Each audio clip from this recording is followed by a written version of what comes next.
ഇ.വി. Krishnapillai foundation Adoor media club and art gallery ഉദ്ഘാടനം August 30 വെള്ളിയാഴ്ച വൈകിട്ട് 3:30 നടക്കും. അടൂർ ജനറൽ ആശുപത്രിക്ക് പടിഞ്ഞാറ് പൊന്നൂസ് കോംപ്ലക്സിൽ സാംസ്കാരിക സമ്മേളനം മന്ത്രി റോഷി അഗസ്റ്റിൻ ഉദ്ഘാടനം ചെയ്യും. ഓഫീസ് ഉദ്ഘാടനം ഡെപ്യൂട്ടി സ്പീക്കർ ചിറ്റയം ഗോപകുമാർ നിർവഹിക്കും. ചലച്ചിത്ര സംവിധായകനും നടനുമായ മധുപാൽ ആർട്ട് ഗാലറി ഉദ്ഘാടനവും പ്രതിഭകളെ ആദരിക്കലും നിർവഹിക്കും. കൽപ്പാന്തം സുവനീർ പ്രകാശനം ആന്റണി MP കവിയും ഗാനരചയിതാവുമായ പന്തളം സുധാകരന് ആദ്യ കോപ്പി നൽകി പ്രകാശനം ചെയ്യും.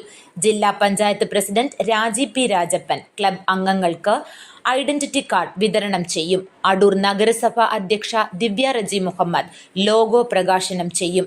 Adoor media club president Anwar M. Sadath അധ്യക്ഷത വഹിക്കും. Adoor media club secretary Jayan B. Thankamam സ്വാഗതം പറയും.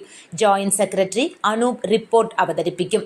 കലാ സാംസ്കാരിക സാമൂഹിക രാഷ്ട്രീയ രംഗത്തെ പ്രമുഖരായ doctor Jitesh G. Anil Adoor, JS Adoor, R. Thulaseedharan Pillai, AP Jayan, Pazhakulam Madhu, PB Harshakumar, D. Saji, TR Ajith Kumar, professor DK John, doctor Varghese Perayil, Rajesh Thiruvalla, doctor Pazhakulam Subhash, doctor Manakkala Gopalakrishnan, Binoy Vijayan, C. Suresh Babu, Rajan Anaswara തുടങ്ങിയവർ പങ്കെടുക്കും.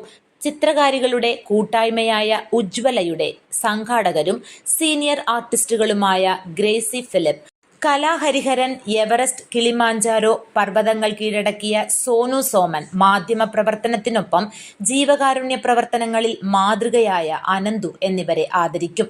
അടൂർ മീഡിയ ക്ലബ് ട്രഷറർ അമൽ കൃഷ്ണൻ നന്ദി പറയും. News bureau, Adoor.